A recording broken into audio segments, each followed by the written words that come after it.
My boyfriend had car trouble and called me for help, then had the audacity to tell me not to womansplain to him and just fix the problem, so I left him ditched on the side of the road and told him to get a real mechanic to fix it.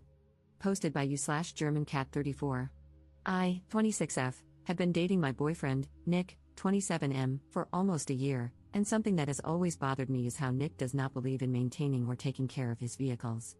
Background: to give some context, Nick bought his car brand new about 5 years ago and has put about 70,000 miles on it. Since purchasing the vehicle, he has never had an oil change, nor does he perform any kind of regular maintenance. I want to clarify that Nick's refusal to maintain his vehicle is not due to financial insecurity. He has an incredible job that pays him very well. As a hobby and side job, I like to restore vehicles for profit. I am by no means a mechanic. I mostly clean up vehicles, do bodywork, and paint restoration. However, I do have a pretty fundamental understanding of cars, and I know how to do the basics. The story: Nick called me yesterday on my day off, telling me he was about 10 minutes away from my house and had a flat tire. He asked if I could come help him out. I grabbed my tool bag and headed out. When I arrived, I saw that Nick not only had a flat tire but that his front left rotor was cracked, the rotor is part of the car's brakes, and his rim was bent beyond repair. I told Nick his car was undrivable and that he needed to call a tow truck. However, Nick started arguing with me, insisting that it was just a flat tire and not a big deal. I tried showing Nick how severe the damage was, but he insisted I was overreacting and that he just needed me to change the tire.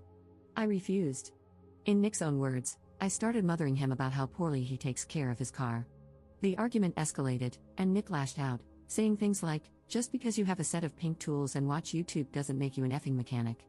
After Nick said this, I started packing up my tools and told him that he was right. I'm not a mechanic, but he should probably call one because I wasn't going to change his tire. I left Nick on the side of the road, and now he's refusing to talk to me until I apologize for abandoning him. Am I the jerk here? Commenter: not the jerk, and yikes, if he won't maintain a high-end purchase, how does he treat his home? He has made fun of your car knowledge, yelled at you for making an accurate statement about his broken car, and demanded an apology, none of which you deserved. Is this how he normally responds to stressful situations? Ops response: I'm going to answer your question with way more detail than you asked for. I was raised by a single mom and never had a father figure growing up. When something broke in our house, I would teach myself how to fix it, and my mother always encouraged me to explore how mechanically inclined I was. After I met Nick's parents, his father and I really bonded over our love for cars and fixing them. Every time I went over to Nick's parents' house, his father and I would inevitably end up in the garage tinkering. Nick has always been insecure about how quickly his father and I developed a relationship. Nick, obviously, is not very mechanically inclined and has never shown any interest in cars. The relationship I have with Nick's father has been a sore spot in our relationship for a long time, and I think that's why Nick lashed out the other day. Update 5 days later. Thank you so much to everyone who commented on my original post.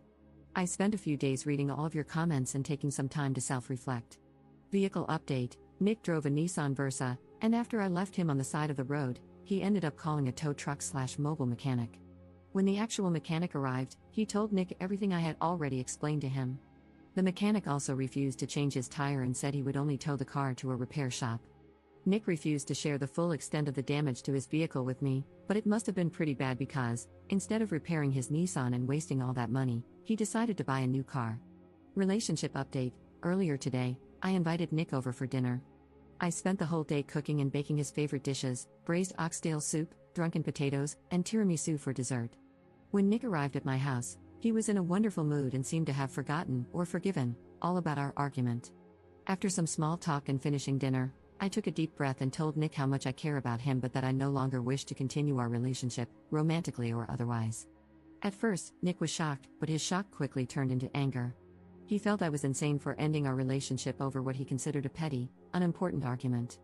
Eventually, he tried to apologize, but I told him an apology was no longer what I was looking for. The whole time Nick was talking, I sat on the opposite end of the table, listening with both ears and allowing him to say everything he needed to. When he was done, I reminded him of some of the wonderful times we had shared. I told him that we are both adults and could choose to end our one-year relationship with arguing and anger or on good terms by finishing a lovely last meal together.